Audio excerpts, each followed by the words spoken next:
Hello, my name is Zachary Keith with Fitness Simplified, and in this video, we are going to talk about if lifting weights alone can count as cardio, or in other words, can lifting weights give you a cardiovascular stimulus and improve your cardiovascular fitness. Now, strength training and endurance training are often seen as two opposite ends of the spectrum of fitness adaptations, and as such, the optimal training and programming for each looks very different.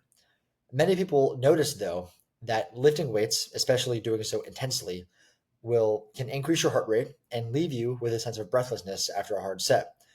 This leads some people to think that this feeling, the fact that this happens, that this because of this lifting weights will lead to some sort of cardiovascular or aerobic or endurance adaptation. This is misguided, and making this extrapolation displays a misunderstanding of what conditions need to be created to elicit any sort of endurance or cardiovascular adaptation. So in the remainder of this video, I intend to explain why that is, describe some of the characteristics that need to be met to elicit any sort of cardiovascular adaptation, and then touch on some just basic training principles in general. There are a few research papers that I will be referring to throughout the course of this video. So as always, I'm going to link the accompanying article to this video down below. All of the references that I use to support my claims here will be linked next to the claims they seek to support. So if you want to look into anything I'm saying a bit more deeply, hopefully that helps you pinpoint the reference to the specific claim. Now, I'd like to start this off with a little bit of a discussion on a very basic concept within exercise physiology at large, because without understanding this, you won't be able to understand why lifting weights will not improve your cardio. And the fundamental principle that I want to touch on is that whatever is the limiting factor for continued movement is what gets trained by whatever exercise it is that you're doing. So, in strength training, the limiting factor for continued movement is the structural capability of your muscles. If your quadriceps, glutes, and back cannot produce enough force to lift a load while squatting, then the load will not move, at least not in the direction that you want it to move. In endurance training, or cardio at large, the limiting factor is not the structural capability of your body. Instead, it is mainly the ability of your body to get oxygen out of the air into your working muscles and then use that oxygen to turn either carbs or fats into fuel. A measure of maximum strength, commonly known, is the one repetition maximum on whatever lift it is you're doing. And a similar measurement of maximum effort for endurance is your VO2 max, which is the maximal volume of oxygen that your body can use to facilitate energy production. I do have an article and video explaining VO2 max a bit more deeply, which I will link below if you want to see more of the details of that specifically. So fundamentally, if you want to train your strength or endurance, then you need to do things where your strength or your endurance are the limiting factors of the movement, respectively. So again, whatever limits movement is what gets trained. And by extension of that, if a movement is claimed to train everything, then really it trains nothing. Now, recently there was a paper from Hong and colleagues that has been making the rounds on social media, and the researchers set to test what the cardiorespiratory and oxygen demand is from doing multiple sets of high repetition squats. So in a nutshell, what they did was they recruited 22 strength trained men between the ages of 20 and 39. The subjects reported to the lab for 3 different visits. On their first visit, they tested their VO2 max. On the second visit, they tested their one repetition maximum on squat.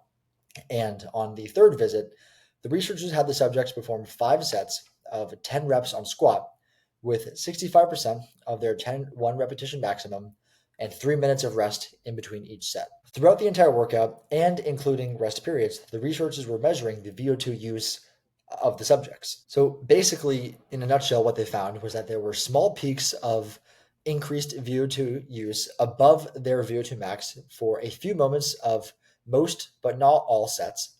And during the rest periods, VO2 use was almost near baseline levels. So some people have been using this point, the fact that VO2 use was spiked above VO2 max for moments in time, to make the claim that high repetition squats can count as cardio. Now, it shouldn't be surprising that 5 sets of high rep squats is going to have you have some spikes in oxygen use at some point.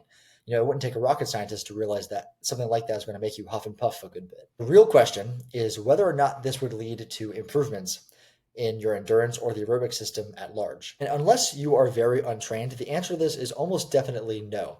And in fact, I would say this study is a good example of why strength training does not count as cardio, which I will explain right now. So again, just to recap, high repetition strength training, especially strength training of exercises that use multiple muscle groups like a squat, will involve peaks, exacerbated points of oxygen use. In other words, there are moments in time when the cardiovascular system is indeed stressed. However, even though strength training may spike your heart rate or leave you out of breath at points in a workout, this does not mean that you will inherently experience endurance or cardiovascular adaptations. Now, there's multiple points of error within that study specifically that can be said to kind of confound the results, but fundamentally, the more kind of overlapping principle is that the primary difference between oxygen use during strength training and endurance training is how much time is spent at those intensities, or in other words, how much time is spent using an elevated amount of oxygen for fuel production, or energy production rather, from food. Now, a good endurance program, or at least the endurance portion of a program, will typically have the following three components. So one, a low volume of high intensity training. So say something like 85 to 100% of your maximum heart rate. A moderate volume of a moderate intensity training. So say 75 to 85% of your maximum heart rate. And a high volume of low intensity training. So something like 60 to 75% of your maximum heart rate. Now, those heart rate percentages they vary by source, in terms of what constitutes high intensity, moderate intensity, low intensity. They're not set in stone. I just wanted to put those there so you get the idea of what I mean by high intensity, moderate intensity, low intensity, etc. Now, the whole story of why this is and how exactly to go about this is beyond the scope of what I want to cover in this specific video, but two of the main points are as follows. So one, the adaptations you receive from each intensity are slightly unique from one another. And two, this allows you to achieve the highest total VO2 consumption across all of your endurance training. To be specific, that distribution, that general distribution that I just mentioned a moment ago, typically allows for the highest VO2 consumption at each specific intensity. For instance, the reason you should only do a low volume of high intensity training is because that's about all that a human body can handle, assuming you're actually training at a true high intensity. Furthermore, your body can handle let's say a moderate amount of moderate intensity work, but not an infinite amount. And then, finally, your body can handle a very large amount of low intensity work, which is why it's useful to use low intensity work to kind of milk out, as much VO2 use as you can. Also, just to clarify, when I say VO2, I mean volume of oxygen. I don't think I said that before. I should have. At some points I might have said oxygen. At some points I might have said VO2. They're the same. So in regard to high heart rate training, the stuff where you're trying to train with your heart rate at its maximum effort, at the highest VO2 use. Typically, the goal is to accumulate somewhere between 10 to 15 minutes at this intensity in a single session. In the study that I mentioned previously, the subjects reached their VO2 max and had high VO2 peaks, but they spent very little time there. If you look at figure 4 of the paper, the subject spent maybe 90 seconds at that level of VO2 intake and use. So again, just to reiterate, that's 1/10 to 1/15 of the dose of aerobic stimulus as a true high-intensity endurance training session. Furthermore, this training protocol would have been very stressful on the system.